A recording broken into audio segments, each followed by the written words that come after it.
کہ اس کی پکڑ سے، ظلم سے باز آ جاؤ۔ ظلم ایک ایسی چیز ہے جس کو کبھی دنیا نے پسند نہیں کیا، اور ہر ظالم کا انجام بہت سخت ہوا ہے۔ وہ چنگیز خان جس نے لاکھوں کی لاشیں بچھا دی تھی محض گھوڑے پر بیٹھ کر کے، ایک بار اپنے ہاتھ میں کسی چیز کو لے کر کھیل، چنگیز خان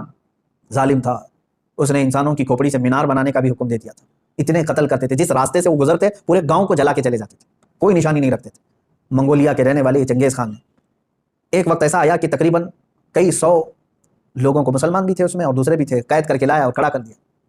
قتل عام کا حکم تھا، 3 صفیں لگی ہوئی تھی، اس میں علماء تھے اکثر، ایک بڑی عمر کے بزرگ بھی اس میں کھڑے تھے، وہ پہلی صف میں تھے۔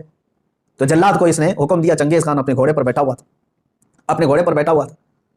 حکم دیا کہ قتل کرو۔ تو پہلی صف کو جب قتل کرنے لگا جلاد، تو بڑی عمر والے جو تھے، وہ ایک بزرگ، وہ دوسری صف میں پیچھے چلے گئے کہ پہلی صف والوں کے سب سر اڑا دیے گئے،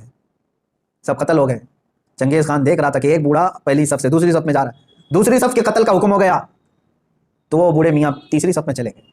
کہ بچ جاؤں کہیں سے۔ چنگیز یہ چیز دیکھ کر کے ہنس رہا تھا، کہکا مار رہا تھا، دوسری صف کے بھی پورے لوگ قتل ہو گئے،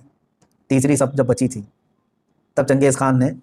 اس بوڑھے کو مخاطب کر کے کہا، بڑے میاں یہ آخری ہے، پہلی سے تم دوسری میں آ گئے، دوسری سے تیسری میں آ گئے، میں دیکھ رہا ہوں مسلسل تم کو، اب پیچھے کوئی صف نہیں، آگے میری تلوار ہے، بتاؤ اب کہاں جاؤ گے، اب کون بچائے گا؟ اس بزرگ نے کہا، میرے رب کی ذات سے اب بھی مجھے امید ہے، میرے اللہ سے مجھے اب بھی امید ہے، وہ اگر چاہے تو اب بھی مجھے بچائے گا۔ کہا کہ اب کوئی صورت ہی نہیں ہے تمہارے بچنے کی، قتل عام کا حکم تھا، تیسری صف کے لوگوں کو قتل کرنے کا آرڈر دیا ہی تھا۔ اچانک وہ کوئی چیز لے کر کے اپنے ہاتھ میں کھیل رہا تھا چنگیز خان، اس کے ہاتھ سے وہ گر گئی، وہ چیز جیسی گری وہ جھک کر کے اٹھانے گیا تو گھوڑا ڈر گیا، اس کا ڈر کر کے بدک گیا اور ایسا دوڑا کہ چنگیز کے پیر جو ہے اس کے زین میں پھنسے رہ گئے اور سر نیچے لٹکا رہ گیا، اور گھوڑا اتنا سرپٹ دوڑتا گیا کہ اس کا سر جو ہے پتھروں سے ٹکراتا چلا گیا، اتنا ٹکرایا، لوگ پکڑنے کی کوشش کرتے رہے، گھوڑا کسی کے ہاتھ میں نہیں آیا۔ وہ بہت اعلیٰ نسل کا گھوڑا تھا جو چنگیز استعمال کرتا تھا۔ وہ گھوڑا بھاگتا رہا یہاں تک کہ بہت دیر کے بعد جب چنگیز خان کے گھوڑے کو قابو میں کیا گیا، اس کا سر جو ہے کئی پتھروں سے ٹکرا چکا تھا، اور اس کے بعد اس کی موت آ چکی تھی، موت آ گئی۔ اس بابا نے کہا تھا، اب بھی اگر اللہ چاہے تو مجھے بچا لے گا،